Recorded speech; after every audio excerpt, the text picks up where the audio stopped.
Une reine immuable, forgée par le devoir. Une princesse insaisissable, adulée par le peuple. Entre elles, une couronne prise dans la plus grande tourmente de son histoire moderne. D. Où nous regardez-vous? N. N'hésitez pas à le dire en commentaire. Cela nous fait toujours très plaisir. Et pour nous soutenir gratuitement, vous pouvez aimer la vidéo et vous abonner à la chaîne. Au cœur du XXe siècle, la monarchie britannique semblait être une forteresse de tradition, un symbole de stabilité dans un monde en perpétuel changement. À sa tête, la reine Élisabeth II incarnait cette constance avec une discipline de fer.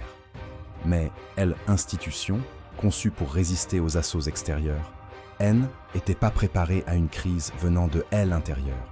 Une crise qui allait prendre le visage D, une jeune femme timide et transformer à jamais la relation entre la couronne et son peuple. Elle, aube des années 80, se lève sur une monarchie confrontée à une préoccupation dynastique majeure.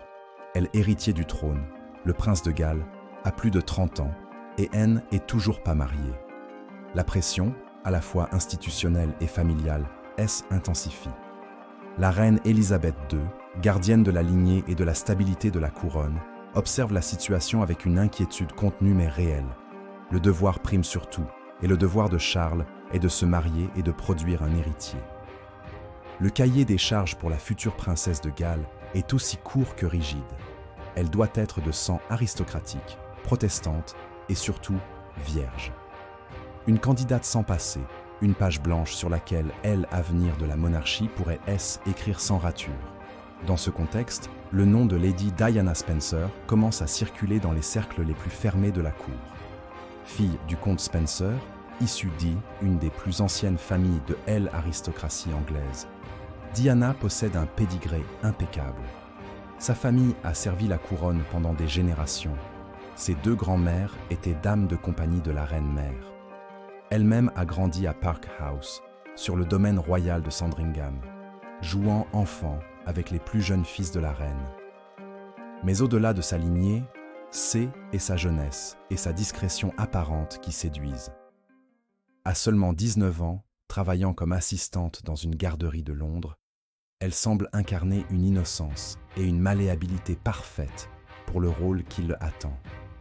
Charles, qui avait brièvement fréquenté sa sœur aînée Sarah, la redécouvre lors d'un week-end à la campagne. Il voit en elle une jeune femme charmante, gaie, qui semble fascinée par lui et sa position. Pour un homme ayant longtemps vécu dans l'ombre de sa mère et de son charismatique grand-oncle Lord Mountbatten, assassiné peu de temps auparavant, cette admiration est réconfortante. La reine et le prince Philippe donnent rapidement leur approbation.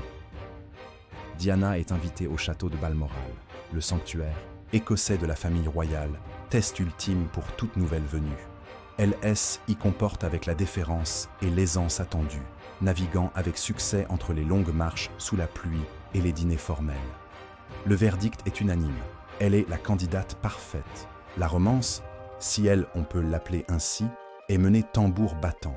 Il ne se voit qu'une douzaine de fois avant que Charles, pressé par son père qui lui aurait écrit une lettre sans équivoque sur le risque de ternir la réputation de la jeune femme, ne la demande en mariage. La demande a lieu dans la nurserie du château de Windsor, un lieu symbolique mais dénué de toute passion. Diana, éblouie par le conte de fées qui se dessine, accepte sans hésiter. L'annonce officielle de leur fiançailles, le 24 février 1981, est un événement médiatique mondial. Face aux caméras, le couple semble incarner un idéal. Diana, rougissante dans son tailleur bleu assorti à son saphir, est l'image de la timidité et du bonheur. Pourtant, une première fissure apparaît, invisible pour le grand public, mais révélatrice pour les observateurs attentifs. Lorsqu'un journaliste leur demande s'ils sont amoureux, Diana répond immédiatement « bien sûr », tandis que Charles ajoute cette phrase désormais célèbre et glaçante « Whatever in love means », peu importe ce que être amoureux signifie. Cette dissonance sémantique, cette hésitation philosophique face à une question de cœur, est le premier indice du gouffre émotionnel qui sépare les deux fiancés. Pour Diana, l'amour est un absolu. Pour Charles, est un concept complexe, peut-être même un luxe inaccessible pour un futur roi. Pendant ce temps, la reine Élisabeth II voit avant tout l'accomplissement d'un devoir dynastique crucial. La succession est assurée. Elle, à venir de la maison Windsor, semble garantie. La machine royale, dans sa logique implacable, a trouvé la pièce maîtresse qui lui manquait. Mais personne ne mesure encore à quel point cette pièce, en apparence si docile, possède sa propre volonté et une fragilité que le protocole et les murs des palais ne feront qu'exacerber. Avant même le mariage, Diana, installée à Buckingham Palace, découvre la solitude écrasante de sa nouvelle vie et l'ombre persistante d'une autre femme, Camilla Parker Bowles. La découverte un bracelet que Charles a fait graver pour Camilla, quelques jours seulement avant son propre mariage, est un choc dévastateur. Le conte de fées commence à se fissurer avant même d'avoir véritablement commencé, et la jeune fiancée, isolée et en proie à des doutes grandissants, développe les premiers symptômes de troubles alimentaires qui la hanteront pendant des années. La couronne a trouvé sa future reine, mais elle n'a pas anticipé la nature de l'individu derrière le titre. La reine Élisabeth II, formée à une époque où le sentiment personnel était subordonné au devoir public, ne pouvait imaginer que cette dichotomie serait au cœur de la plus grande tragédie de son règne. Elle avait approuvé une alliance, pas une histoire d'amour. Et c'est cette distinction fondamentale qui allait semer les graines d'un scandale sans précédent, un drame humain qui se jouerait sous les dorures des palais et devant les yeux du monde entier. La fiancée idéale était entrée en scène, mais le rôle écrit pour elle ne correspondait en rien à la femme qu'elle était destinée à devenir. Le 29 juillet 1981, le monde entier a les yeux tournés vers Londres.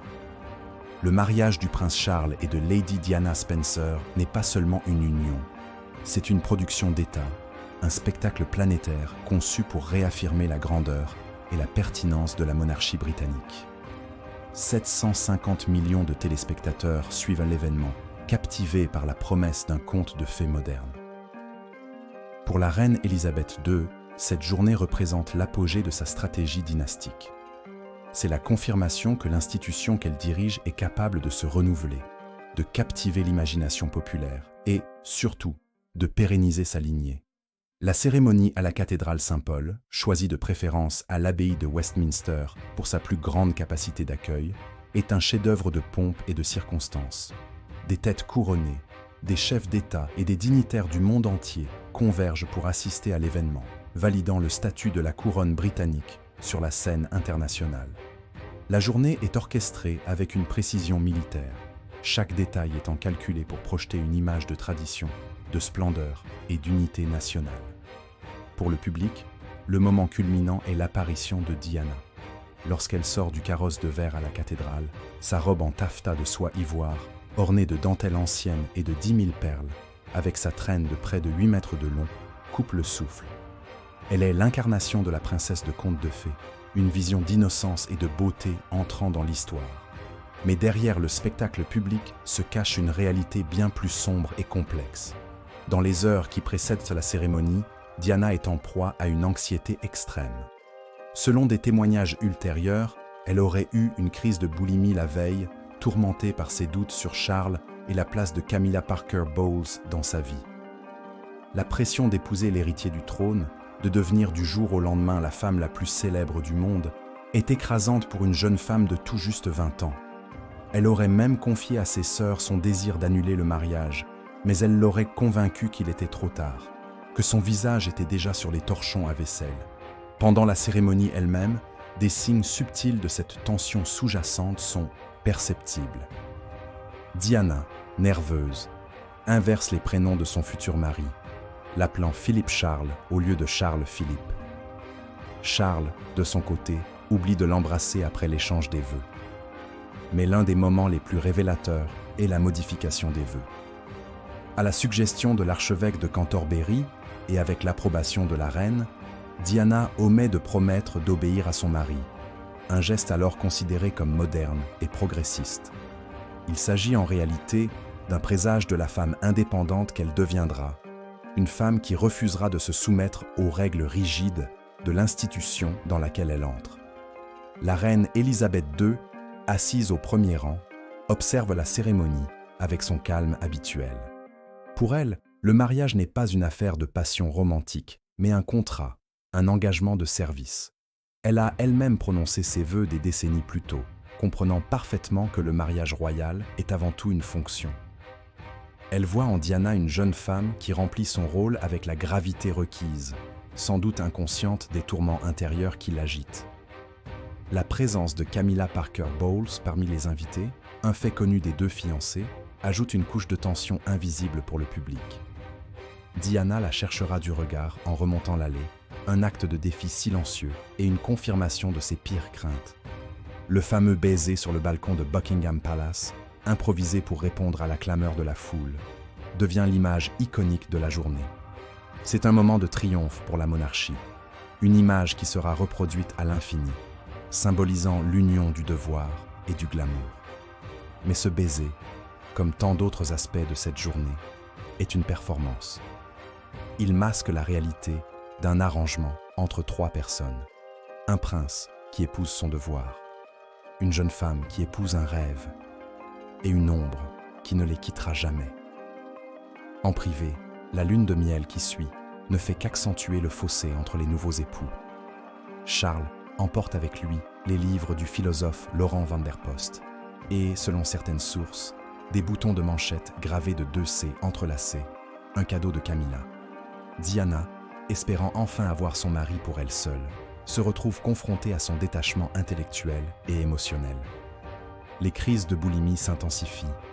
Le mariage du siècle, cette formidable opération de communication pour la couronne, a réussi au-delà de toutes les espérances sur le plan public. Il a offert au Royaume-Uni un moment d'unité et d'optimisme. Il a présenté au monde une monarchie capable de produire des moments de magie collective. Mais sur le plan privé, il a scellé le destin de 2 individus profondément incompatibles, les emprisonnant dans une union qui deviendra une source de douleur et de conflit. La reine, en tant que chef de l'institution, a rempli sa mission. La succession était non seulement assurée, mais elle était désormais populaire et glamour. Ce qu'elle ne pouvait prévoir, c'est que la popularité et le glamour de sa nouvelle belle-fille allaient bientôt devenir une force indépendante, une puissance capable de rivaliser avec la couronne elle-même, menaçant de faire voler en éclats l'image soigneusement construite en cette journée d'été historique. Le spectacle était terminé, mais le drame ne faisait que commencer. L'arrivée du prince William, moins d'1 an après le mariage, vient combler la plus grande attente de la couronne, la production d'un héritier direct. Pour la reine Élisabeth II, la naissance de son petit-fils le 21 juin 1982 est l'aboutissement du projet dynastique. La ligne de succession est désormais sécurisée pour 2 générations. L'institution a rempli sa fonction la plus primordiale, et la princesse de Galles a accompli son devoir premier. Cependant, dès le début, Diana aborde son rôle de mère d'une manière qui détonne avec la tradition royale. Elle insiste pour accoucher à l'hôpital St. Mary, rompant avec la coutume des naissances au palais. Elle choisit elle-même les prénoms de son fils et, plus important encore, elle est une mère extrêmement présente et affectueuse, en contradiction avec l'éducation plus distante et déléguée aux nourrices qu'avaient reçue Charles et la reine elle-même. Cette approche tactile et émotionnelle renforce son lien avec le public, qui voit en elle une figure maternelle moderne et accessible. Le véritable tournant, celui qui va redéfinir l'équilibre du pouvoir au sein du couple royal et, par extension, au sein de la firme, survient lors de la tournée officielle de 6 semaines en Australie et en Nouvelle-Zélande. Ce voyage est un test majeur pour le jeune couple. Pour le palais, l'objectif est de présenter un front uni et de renforcer les liens avec les royaumes du Commonwealth. Charles est la vedette officielle, l'héritier du trône. Diana est là pour le soutenir. Mais dès leur arrivée, il devient évident que les foules n'ont Dieu que pour elle. Des milliers de personnes se massent des heures durant, non pas pour voir le futur roi, mais pour apercevoir la jeune princesse. Son charisme naturel, sa chaleur, son empathie et son sens inné de la mode créent un phénomène que les médias baptisent la Dianamania. Elle possède une capacité unique à établir une connexion émotionnelle avec les gens, s'agenouillant pour parler aux enfants, prenant le temps de réconforter les personnes âgées, son regard exprimant une compassion qui transcende la barrière du protocole. Charles, habitué à être le centre de l'attention, se retrouve relégué au second plan. Des images le montrent regardant, avec un mélange de fierté et de frustration croissante, sa femme être acclamée. Une phrase qu'il aurait prononcée à l'époque résume son désarroi. « Ils sont venus pour voir ma femme.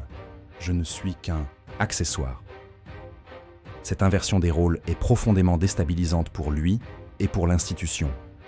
La monarchie est fondée sur une hiérarchie stricte et l'héritier du trône ne doit jamais être éclipsé. La popularité de Diana, au lieu d'être perçue comme un atout pour la couronne, commence à être vue comme un problème, une force potentiellement incontrôlable. La reine Élisabeth II, observant la situation depuis Londres, se trouve face à un dilemme. D'un côté, sa belle-fille est un succès diplomatique et médiatique sans précédent. Elle rajeunit l'image de la monarchie et suscite un intérêt mondial. De l'autre, ce succès se fait au détriment de son fils, l'héritier. La reine, en tant que monarque, doit préserver l'ordre hiérarchique. En tant que mère, elle voit la détresse de son fils. Son approche est, comme toujours, pragmatique et discrète. Elle ne fait aucun commentaire public, mais en privé, l'inquiétude grandit. Le palais tente de gérer la situation en rééquilibrant les apparitions publiques, en donnant plus de discours à Charles, mais rien n'y fait. Diana est devenue une superstar mondiale et la couronne ne sait pas comment gérer une étoile de cette magnitude en son sein. La naissance du prince Harry, 2 ans plus tard, ne fait qu'aggraver les tensions privées. Selon le propre récit de Diana, la déception de Charles en découvrant qu'il s'agissait d'un autre garçon et son commentaire sur la couleur de ses cheveux marque un point de rupture définitif dans leur relation. Elle sent que son second devoir accompli, la production d'un héritier de rechange, met fin à la dernière parcelle d'intimité qui leur restait. Le couple mène désormais des vies de plus en plus séparées. Leurs apparitions publiques conjointes deviennent des exercices de dissimulation, leur sourire masquant mal une froideur croissante. La presse, d'abord complice du conte de fées, commence à flairer le malaise. Les tabloïds britanniques, de plus en plus agressifs, tractent leurs moindres faits et gestes, analysant chaque regard, chaque absence, comme des indices d'un drame qui se joue en coulisses. La reine, fidèle à sa philosophie du « never complain », « never explain », ne jamais se plaindre, ne jamais expliquer, maintient une façade d'impassibilité. Son rôle est de planer au-dessus des crises personnelles, d'incarner la permanence de l'institution.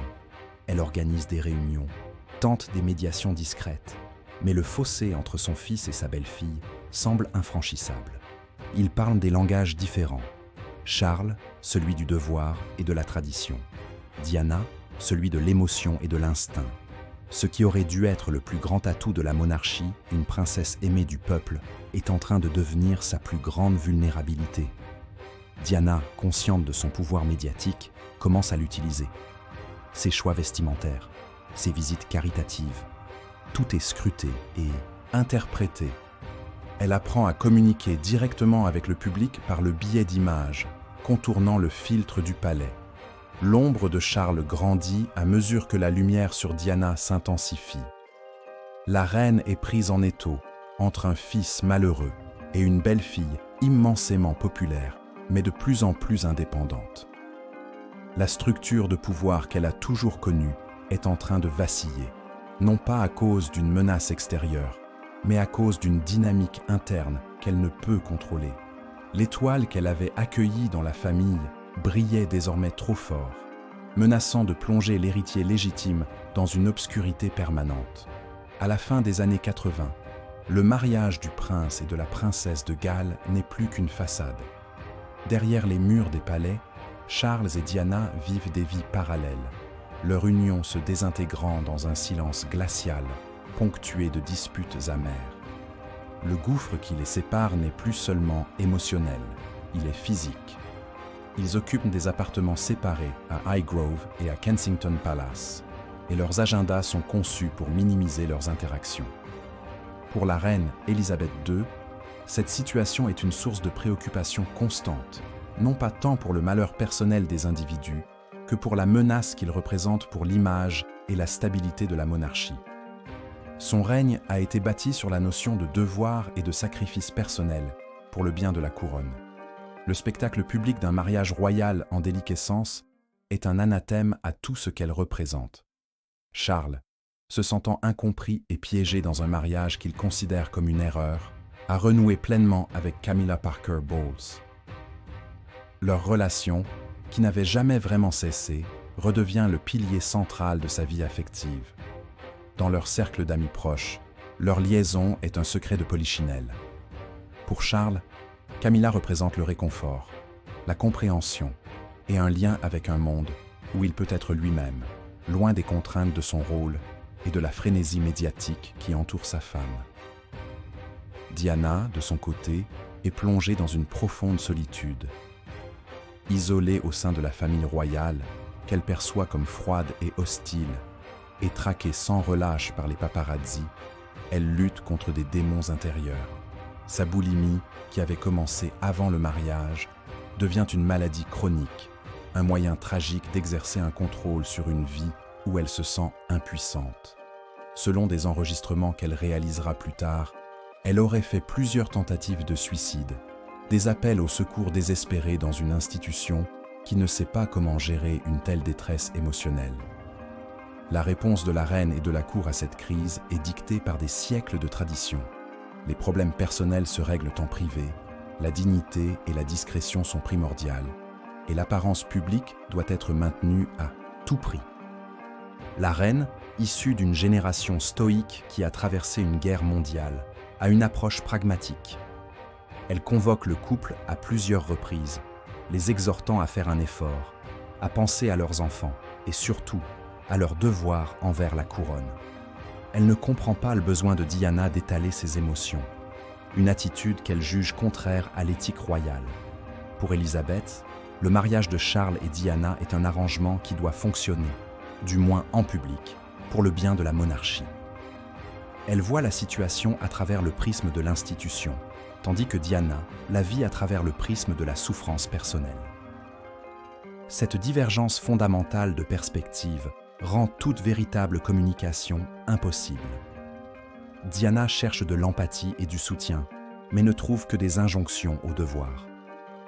Se sentant abandonnée par la famille royale et trahie par son mari, Diana commence à chercher du réconfort ailleurs. Elle noue des relations avec d'autres hommes, notamment James Hewitt, son professeur d'équitation. Ces liaisons, menées dans le plus grand secret, sont pour elle une source d'affection et de validation, mais elles représentent également un risque énorme. La presse à scandale, avide de la moindre information, commence à avoir des soupçons, et la situation devient une bombe à retardement. Pendant ce temps, la guerre froide entre les époux se traduit par des gestes symboliques et des pics médiatiques. Lors d'un voyage officiel en Inde, une photographie de Diana, seule et mélancolique devant le Taj Mahal, le monument à l'amour éternel, fait le tour du monde. L'image est une déclaration puissante et silencieuse sur la solitude de son mariage. Charles, de son côté, est de plus en plus exaspéré par la capacité de sa femme à manipuler les médias pour attirer la sympathie. Le prince et la princesse de Galles ne sont plus seulement un couple en crise. Ils sont deux camps rivaux, chacun avec ses propres conseillers, ses amis fidèles et ses journalistes sympathisants. La cour elle-même se divise. Certains soutiennent Charles, l'héritier du trône, et voient en Diana une figure instable et manipulatrice. D'autres, souvent des membres plus jeunes du personnel, sont touchés par la détresse de la princesse et admirent sa capacité à se connecter avec le peuple. La reine tente de rester au-dessus de la mêlée, mais la neutralité devient de plus en plus difficile à maintenir. Chaque article de journal, chaque rumeur, est une nouvelle fissure dans l'édifice monarchique. L'année 1992, qu'elle qualifiera plus tard d'annus horribilis, voit la situation atteindre un point de non-retour. Un incendie dévaste une partie du château de Windsor, mais le feu le plus destructeur est celui qui consume le mariage de son fils. La crise n'est plus privée. Elle est sur le point d'exploser sur la scène publique d'une manière que personne, pas même la reine, n'aurait pu anticiper. Le gouffre des solitudes entre Charles et Diana est devenu si profond qu'il menace désormais d'engloutir la monarchie tout entière. L'année 1992 marque la fin de la guerre froide entre le prince et la princesse de Galles et le début d'une guerre ouverte, menée par médias interposés. La publication du livre d'Andrew Morton, Diana, Her True Story, en juin, est l'équivalent d'une déclaration de guerre nucléaire contre l'establishment royal. Le livre révèle au monde entier le récit secret de la princesse, son mariage sans amour, la liaison de Charles avec Camilla, sa lutte contre la boulimie et ses tentatives de suicide. Pour la première fois, le public découvre la version de Diana, une version qui démolit complètement le mythe du conte de fées. Ce qui rend le livre si explosif, c'est que, bien que présenté comme une biographie non autorisée, il est le fruit d'une collaboration secrète avec la princesse elle-même. Par l'intermédiaire d'un ami commun, James Colthurst, Diana a enregistré des heures de cassettes audio dans lesquelles elle raconte son histoire avec une franchise dévastatrice. C'est un acte de rébellion sans précédent. Un membre de la famille royale, l'épouse de l'héritier du trône, a contourné tous les protocoles pour livrer sa vérité directement au public. Pour la reine Élisabeth II, la publication de ce livre est un désastre absolu. C'est une trahison non seulement de la famille, mais de l'institution même de la monarchie. Le principe fondamental de la couronne est de maintenir une aura de mystère et de dignité, de ne jamais laver son linge sale en public. Diana a brisé ce pacte de silence de la manière la plus spectaculaire qui soit. La reine est confrontée à une crise de relations publiques d'une ampleur inédite. L'institution qu'elle a passé sa vie à protéger est soudainement dépeinte comme froide, cruelle et dysfonctionnelle. L'onde de choc est immense. Le public, qui adorait déjà Diana, se rallie massivement à sa cause. Elle devient la victime, la princesse au cœur brisé, piégée dans une cage dorée, tandis que Charles et, par extension, la famille royale, sont perçus comme les bourreaux. Le camp de Charles, se sentant assiégé, décide de riposter. La stratégie est de présenter Diana comme instable, manipulatrice et mentalement fragile. Des fuites orchestrées par des proches du prince commencent à paraître dans la presse, dépeignant une femme difficile et en quête d'attention. C'est le début de ce que les médias appellent la guerre des Galles, une bataille acharnée pour le contrôle du récit et la sympathie du public. La situation devient encore plus explosive avec la publication des transcriptions d'une conversation téléphonique intime entre Charles et Camilla, enregistrée des années plus tôt, un scandale connu sous le nom de Camillagate. Les détails crus de leur conversation, y compris le souhait de Charles d'être réincarné en tampon de Camilla, choquant le public et portent un coup terrible à la crédibilité du futur roi. Simultanément, des enregistrements d'une conversation entre Diana et James Gilbey, où il l'appelle affectueusement Squidgy, font également surface, alimentant les accusations d'infidélité de son côté. Face à ce chaos médiatique, la reine et ses conseillers réalisent que la situation est intenable. Le mariage est non seulement mort, mais sa décomposition publique empoisonne la monarchie. En décembre de la même année, le Premier ministre John Major annonce à la Chambre des communes la séparation officielle du prince et de la princesse de Galles. La déclaration, lue sur un ton solennel, précise qu'il n'y a pas de projet de divorce et que la position constitutionnelle des deux époux n'est pas affectée. C'est une tentative de limiter les dégâts, de contenir la crise, en créant une distance formelle entre les belligérants. Mais la guerre ne s'arrête pas là. Libérée de certaines contraintes du protocole, Diana continue de construire son image publique de reine des cœurs, se consacrant à des causes humanitaires et utilisant son pouvoir médiatique avec une habileté redoutable. Le camp de Charles, quant à lui, continue sa campagne de réhabilitation. En 1994, le prince participe à un documentaire télévisé avec Jonathan Dimbleby, dans lequel il espère présenter sa version des faits et montrer son côté plus humain. Cependant, l'interview est surtout retenue pour son aveu d'adultère. Lorsqu'on lui demande s'il a été fidèle à sa femme, il répond oui, jusqu'à ce que le mariage se soit irrémédiablement brisé. C'est la première fois qu'un héritier du trône admet publiquement son infidélité. La reine aurait été consternée par cette décision, la considérant comme une grave erreur de jugement.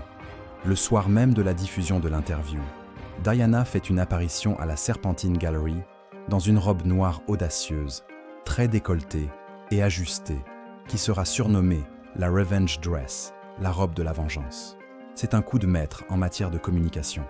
Sans dire un mot, elle détourne toute l'attention médiatique et montre au monde qu'elle n'est pas une victime brisée, mais une femme forte et glamour.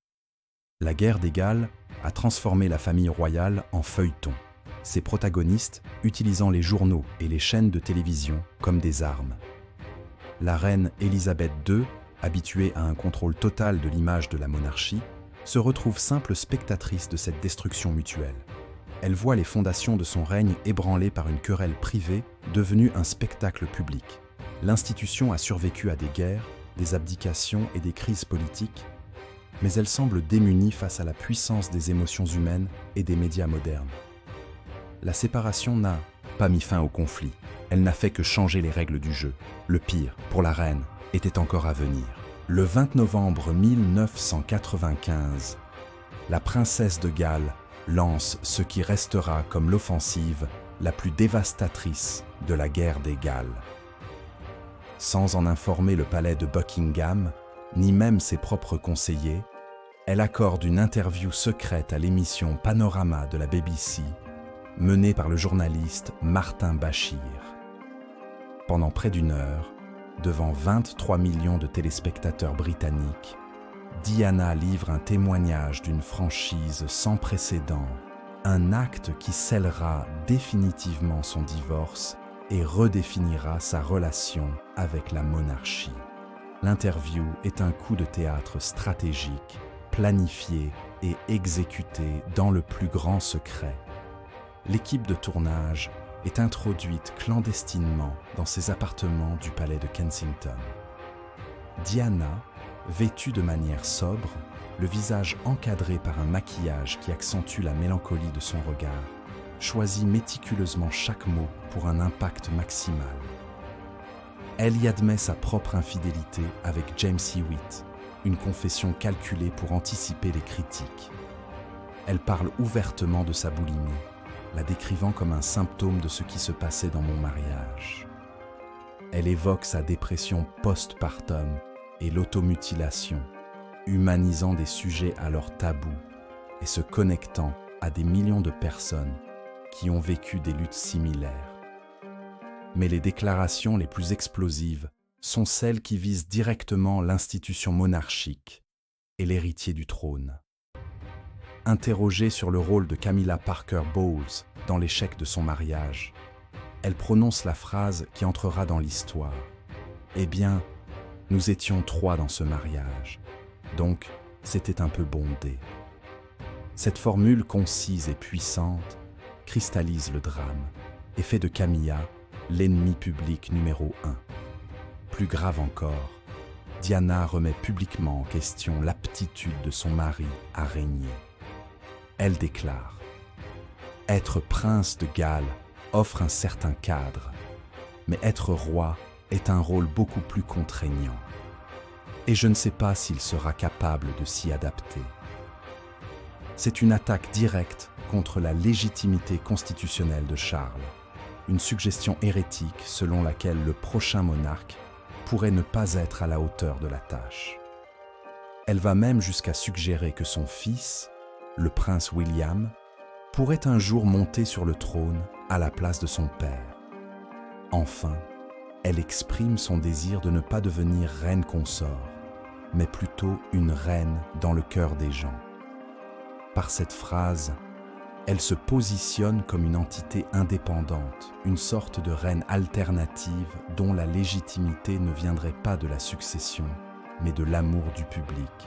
Pour la reine Élisabeth II, cette interview est la trahison ultime. C'est une attaque frontale, non seulement contre son fils, mais contre les fondements mêmes de la monarchie constitutionnelle qu'elle a juré de défendre. Le fait que cela ait été fait en secret, en utilisant une chaîne publique comme la BBC, est perçu comme une subversion intolérable. La reine, qui avait jusqu'alors tenté de gérer la crise en interne, avec patience et discrétion, réalise que la situation a atteint un point de non-retour. La monarchie ne peut survivre à une telle guerre civile publique. L'image d'unité familiale, si essentielle à sa survie, est irrémédiablement détruite. La réaction du palais est, pour la première fois, rapide et décisive. Fini les tentatives de réconciliation et de gestion de crise en douceur. La reine, après avoir consulté le Premier ministre et d'autres conseillers principaux, prend une décision ferme. Moins d'un mois après la diffusion de l'interview, elle écrit une lettre personnelle au prince et à la princesse de Galles, les pressant de divorcer sans plus tarder. Ce n'est plus une suggestion, c'est un ordre. La reine utilise son autorité de chef de famille et de souveraine pour mettre fin à ce spectacle destructeur. Pour elle, la priorité absolue est désormais de protéger l'institution. Le mariage de Charles et Diana n'est plus un problème privé. C'est une menace pour la stabilité de la couronne. Le divorce n'est plus une option, c'est une nécessité pour la survie de la monarchie. L'interview Panorama a des conséquences profondes et durables. Elle cimente le statut de Diana comme icône populaire et martyr, mais elle l'isole également de l'establishment.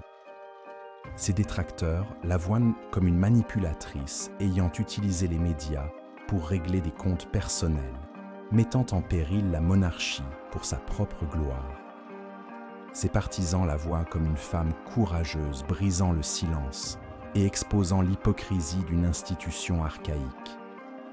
Des années plus tard, il sera révélé que le journaliste Martin Bachir aurait utilisé des méthodes trompeuses, notamment de faux relevés bancaires, pour convaincre Diana d'accorder l'interview en lui faisant croire qu'elle était espionnée par les services de sécurité. Mais à l'époque, l'impact brut de ces paroles est tout ce qui compte. La reine Élisabeth II, en forçant le divorce, effectue un acte de chirurgie radicale. Elle choisit d'amputer un membre malade pour sauver le corps tout entier. C'était une décision froide, pragmatique, dictée par le devoir. Elle sacrifiait la façade du mariage de son fils pour préserver l'avenir de la dynastie Windsor. L'interview coup de poing de Diana avait forcé la main de la reine, la poussant à prendre la décision la plus drastique de sa vie familiale. Une décision qui allait transformer Diana d'une future reine en une princesse sans royaume. La lettre de la reine Élisabeth II, exhortant son fils et sa belle-fille à divorcer, met fin à des années de faux-semblants et déclenche un processus de négociation juridique complexe et chargé d'émotions. Le divorce du futur roi d'Angleterre et de la mère d'un autre futur roi est un territoire constitutionnel et personnel sans précédent. La reine supervise les discussions de loin, son objectif principal étant de finaliser la séparation de la manière la plus propre et la plus rapide possible, afin de minimiser les dommages supplémentaires à la monarchie. Les négociations, qui s'étalent sur plusieurs mois, se concentrent sur 3 points principaux: le règlement financier, les arrangements concernant les enfants et surtout le statut et le titre de Diana. Diana, représentée par une équipe d'avocats de premier plan, se bat pour conserver une position qui reflète son rôle de mère du futur roi. Elle obtient un règlement financier conséquent, estimé à environ 17 millions de livres sterling, ainsi qu'une somme annuelle pour financer ses bureaux. Il est également convenu qu'elle conservera ses appartements au palais de Kensington et qu'elle partagera la garde des princes William et Harry avec Charles. Mais le point le plus litigieux et celui qui causera à Diana la plus grande peine est la question de son titre. Elle souhaite conserver le prédicat d'Altesse royale, Her Royal Highness. Pour elle, ce n'est pas une question de vanité, mais de sécurité et de statut. Le titre la relie officiellement à la famille royale et, par conséquent, à ses enfants. Il lui offre également un certain niveau de protection protocolaire. Cependant, la reine, inflexible sur ce point, décide qu'en divorçant de l'héritier du trône, Diana doit renoncer à ce titre. C'est une décision logique du point de vue de l'institution. Le titre d'Altesse royale est conféré par le mariage à un prince, et ce lien étant rompu, le titre doit disparaître. Charles aurait été en faveur de laisser son ex-épouse conserver son titre, mais la décision finale revient à la souveraine. La position de la reine est dictée par la nécessité de tracer une ligne claire entre ceux qui sont à l'intérieur de la famille royale active et ceux qui sont à l'extérieur. Diana ne sera donc plus son Altesse royale, la princesse de Galles, mais Diana, princesse de Galles. Cette distinction, subtile pour le grand public, est d'une importance capitale. Elle signifie qu'elle ne fait plus officiellement partie de la firme. Elle devra désormais faire la révérence aux membres de la famille royale, y compris à ses propres fils. Selon des proches, cette décision a été vécue par Diana comme une humiliation, une punition orchestrée par ses anciens beaux-parents pour son insubordination. Son jeune fils, le prince William, alors adolescent, aurait tenté de la consoler en lui disant « Ne t'inquiète pas, maman, je te le rendrai un jour quand je serai roi. » Le divorce est prononcé le 28 août 1996. Pour Diana, c'est un jour de libération, mais aussi de profonde tristesse. Elle a obtenu son indépendance, mais à un prix élevé. Elle est désormais une anomalie. Plus une altesse royale, mais toujours la mère d'un futur roi.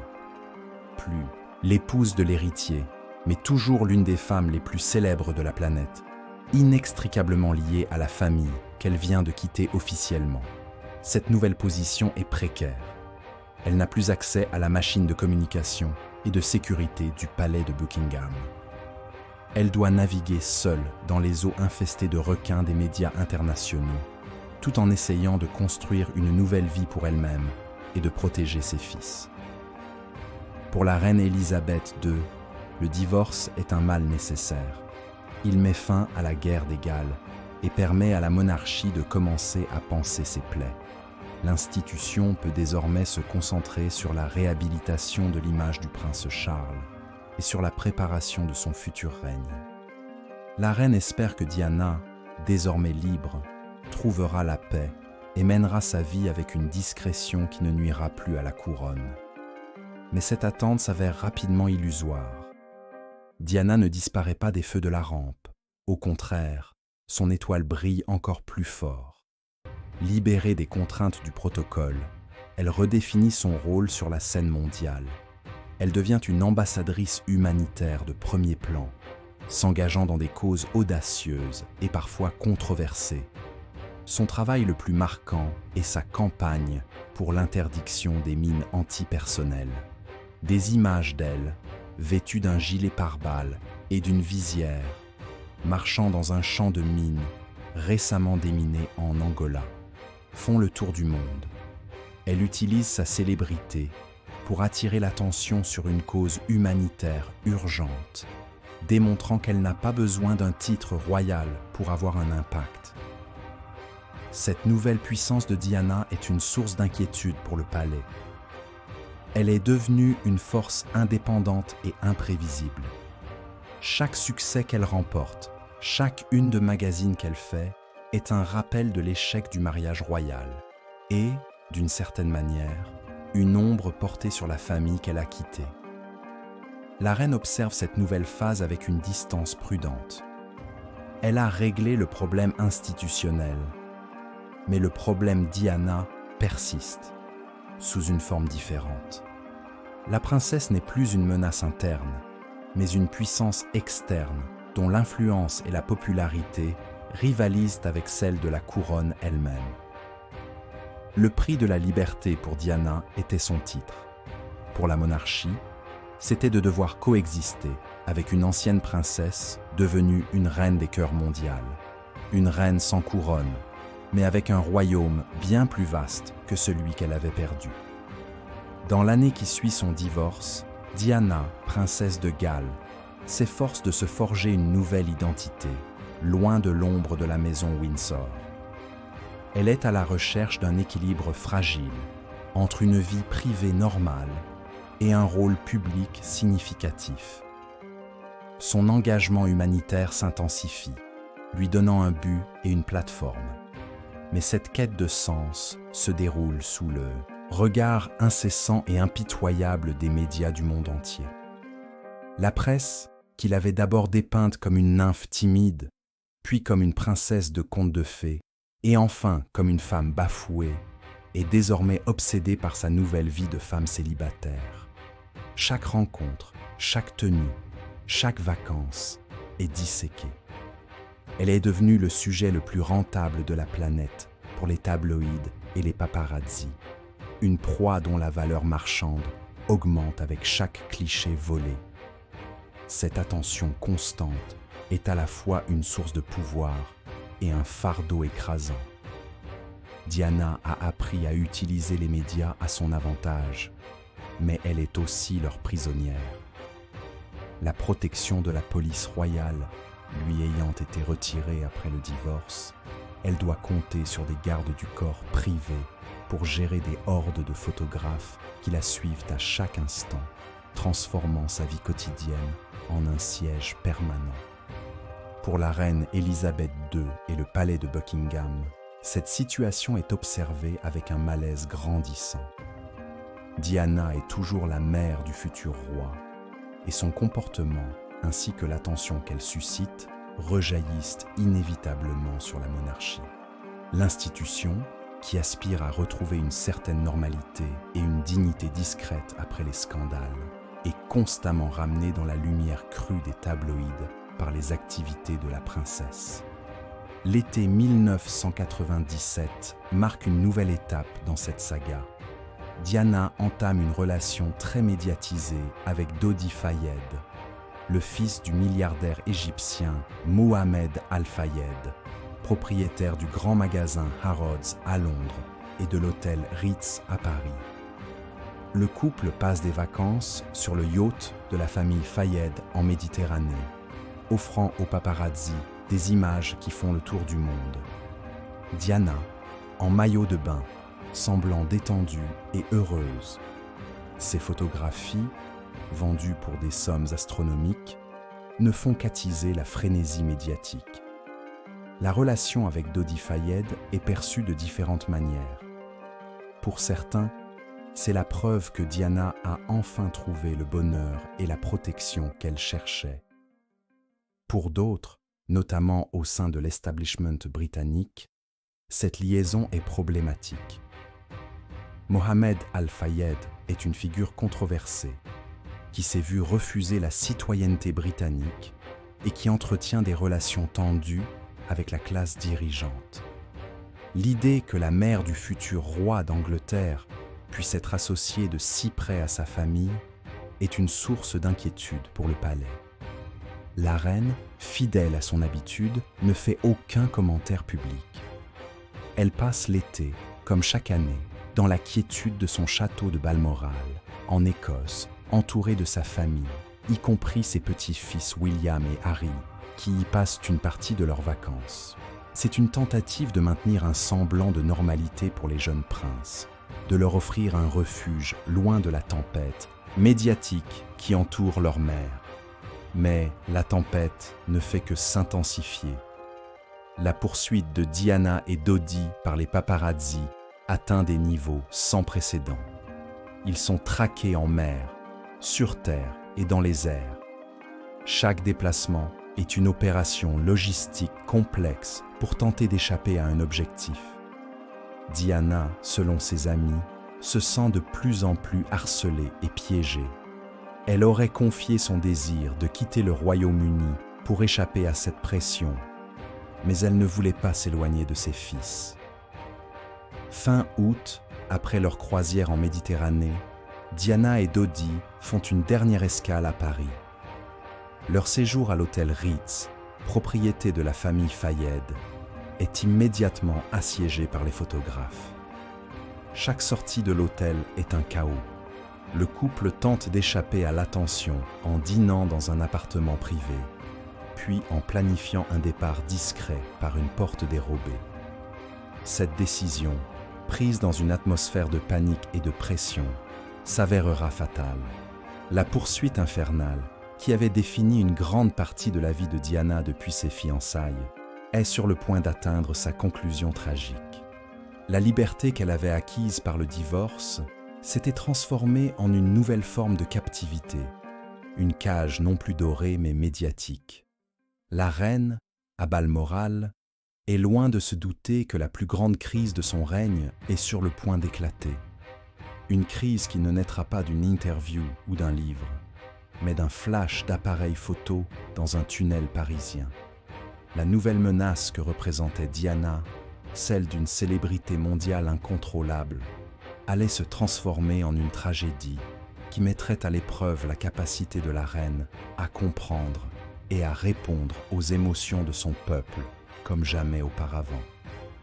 Dans les premières heures du 31 août 1997, la nouvelle tombe, d'abord comme une rumeur confuse, puis comme une confirmation brutale.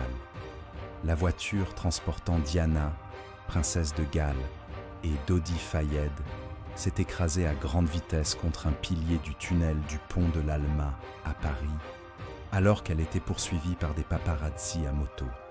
Dodi Fayed et le chauffeur, Henri Paul, sont morts sur le coup. Diana, grièvement blessée, est transportée à l'hôpital de la Pitié-Salpêtrière. Au château de Balmoral, en Écosse, la reine Élisabeth II est réveillée en pleine nuit par un de ses conseillers pour être informée de l'accident. La famille royale, y compris le prince Charles et les jeunes princes William et Harry, est plongée dans un état de choc et d'incrédulité. Les premières heures sont marquées par une attente angoissante, alors que les médecins à Paris luttent pour sauver la vie de la princesse. Puis, à l'aube, la nouvelle finale et dévastatrice arrive. Diana est décédée des suites de ses blessures. Face à cette tragédie, la première et principale préoccupation de la reine est instinctivement celle d'une grand-mère. Sa priorité absolue est de protéger ses deux petits-fils, William, 15 ans, et Harry, 12 ans, de la douleur et du traumatisme de la perte soudaine de leur mère. Elle prend une décision immédiate. Les garçons ne seront pas réveillés pour apprendre la nouvelle avant le matin, et toutes les radios et télévisions du château seront retirées ou éteintes pour leur épargner les détails sordides et les spéculations qui commencent déjà à inonder les ondes. Le prince Charles, malgré leur histoire conflictuelle, est anéanti par la nouvelle et se charge de la tâche terrible d'annoncer à ses fils que leur mère est morte. La famille se replie sur elle-même, se réfugiant dans le cocon isolé et privé de Balmoral pour faire son deuil à l'abri des regards. La reine, fidèle à la tradition et à son caractère, estime que le deuil est une affaire privée. Le dimanche matin, la famille se rend à l'église de Cratty Kirk, comme à son habitude, une tentative de maintenir une routine rassurante pour les princes. Cependant, à Londres et dans le reste du monde, une vague de chagrin public d'une ampleur sans précédent commence à déferler. Des milliers de personnes, puis des dizaines de milliers, convergent spontanément vers les palais de Buckingham et de Kensington pour y déposer des fleurs, des poèmes et des messages. Le public, qui se sentait si proche de Diana, est dévasté et attend un signe, une parole, un geste de la part de la famille royale. Mais depuis Balmoral, c'est le silence. Ce silence, dicté par le protocole et une conception du deuil stoïque et privé, est interprété par une nation en deuil comme de l'indifférence, de la froideur, voire du mépris. Le décalage entre le chagrin populaire, expressif et émotionnel, et la réaction contenue de la monarchie devient rapidement un gouffre d'incompréhension. La presse britannique, qui avait tant contribué à la poursuite de Diana, retourne sa veste et se fait le porte-parole de la colère populaire. Les titres des tabloïds deviennent de plus en plus critiques. « Montrez-nous que vous vous souciez de nous », titre l'un d'eux, à côté d'une photo de la façade vide de Buckingham Palace. La critique la plus symbolique se concentre sur un mât nu au-dessus du palais. Le protocole veut que l'étendard royal, le Royal Standard, ne flotte que lorsque le souverain est en résidence. La reine étant à Balmoral, aucun drapeau n'est hissé. le public. Cette absence de drapeau en berne est un affront, le symbole d'une monarchie déconnectée et incapable de partager la peine de son peuple. La reine se retrouve alors face au plus grand dilemme de son règne. D'un côté, son devoir de grand-mère lui commande de rester en Écosse pour protéger ses petits-fils et leur permettre de faire leur deuil en paix. De l'autre, son devoir de monarque lui impose de retourner à Londres, d'être le point de ralliement de sa nation en deuil. Pendant 5 jours, la reine s'en tient à sa première conviction, sous-estimant la profondeur et la nature de la crise qui se joue. Ses conseillers à Londres, ainsi que le Premier ministre Tony Blair, fraîchement élu, la pressent de rentrer et de s'adresser à la nation. Il lui explique que le silence de la monarchie est en train de causer des dommages irréparables à l'institution. La colère gronde, et pour la première fois depuis des décennies, le sentiment républicain gagne du terrain. Finalement, la reine cède à la pression. Elle comprend, peut-être pour la première fois de sa vie, que l'ancienne approche du « stiff upper lip », la lèvre supérieure raide, ne suffit plus. Le monde a changé, et la monarchie doit changer avec lui, ou risquer de devenir obsolète. Le silence de Balmoral, initialement un réflexe de protection et de tradition, est devenu le symbole d'une fracture dangereuse entre la couronne et le peuple. La reine est contrainte de choisir entre son instinct de grand-mère et son rôle de reine, et réalise finalement que pour sauver l'un, elle doit pleinement incarner l'autre, non pas comme elle l'a toujours fait, mais comme son peuple l'exige désormais. Le jeudi précédant les funérailles, soit 5 jours après la mort de Diana, la reine Élisabeth II et le prince Philippe quittent Balmoral et retournent à Londres. Ce retour marque un tournant décisif, le moment où la monarque choisit d'écouter la voix de son peuple et d'adapter son comportement à une situation sans précédent. En arrivant devant les portes de Buckingham Palace, la reine et son époux sortent de leur voiture, un geste inattendu. Ils marchent le long de la mer de fleurs, de messages et de bougies qui recouvrent les grilles et le trottoir, un hommage populaire spontané d'une ampleur stupéfiante. La reine s'arrête pour lire quelques-uns des messages et échanger quelques mots avec des personnes dans la foule.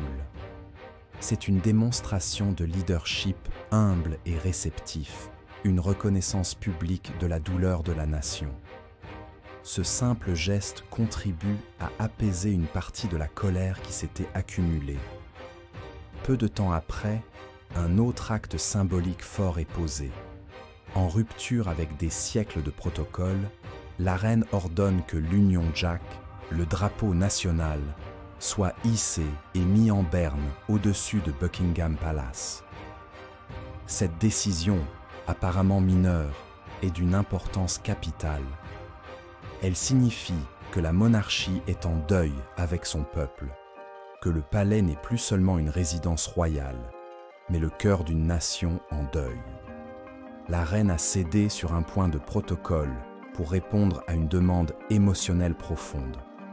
Le lendemain soir, la veille des funérailles, la reine accomplit l'acte le plus extraordinaire de cette semaine tragique. Pour la 2e fois seulement de son règne en dehors de ses messages de Noël, elle s'adresse à la nation lors d'une allocution télévisée en direct. Assise à un bureau, avec en arrière-plan une fenêtre donnant sur la foule rassemblée devant le palais, elle parle non seulement en tant que reine, mais aussi en tant que grand-mère. Son ton est sobre, mesuré, mais empreint d'une chaleur et d'une sincérité inhabituelles. Elle rend hommage à Diana, louant sa capacité à faire sourire les gens et son énergie et son dévouement envers les autres. Elle reconnaît la douleur du public et explique que la famille a eu besoin de temps pour faire son deuil en privé et aider William et Harry à surmonter leurs pertes. Surtout, elle prononce cette phrase cruciale.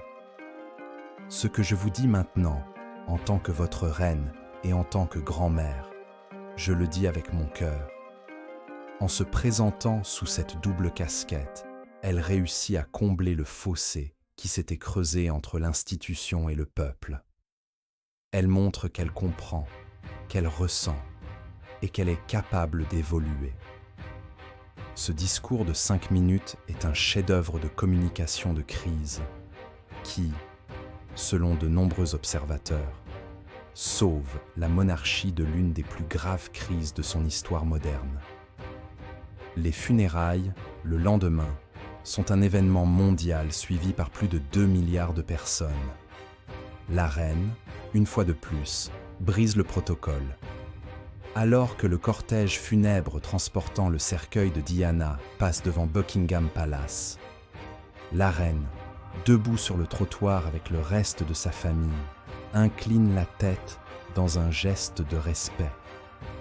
La souveraine s'inclinant devant le cercueil de son ancienne belle-fille, une princesse qui n'était plus une altesse royale, est une image d'une puissance symbolique immense.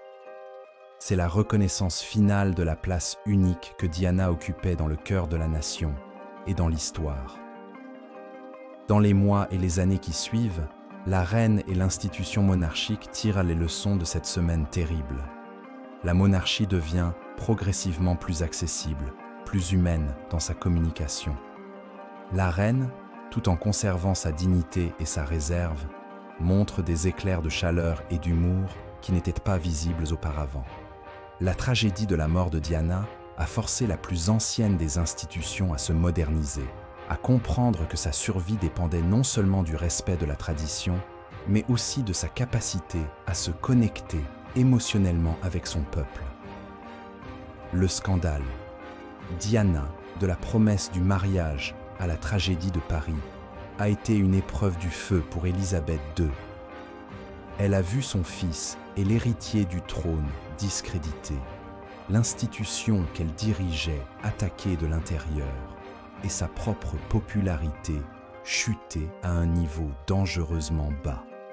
Mais en fin de compte, en choisissant d'être à la fois une reine et une grand-mère, en alliant le devoir à l'empathie, elle a réussi à naviguer à travers la tempête, à consolider la monarchie pour le XXIe siècle et à regagner l'affection de son peuple, sortant de la plus grande crise de son règne non pas affaiblie, mais paradoxalement renforcée. La collision entre une reine de devoir et une princesse de cœur a failli briser une couronne millénaire. Mais de cette crise, la monarchie a appris une leçon de survie, s'adapter ou disparaître. Quelle histoire souhaitez-vous voir ensuite? Merci d'avoir regardé. Si cette histoire vous a plu, n'hésitez pas à aimer la vidéo, à vous abonner à la chaîne, à laisser un commentaire et à la partager autour de vous.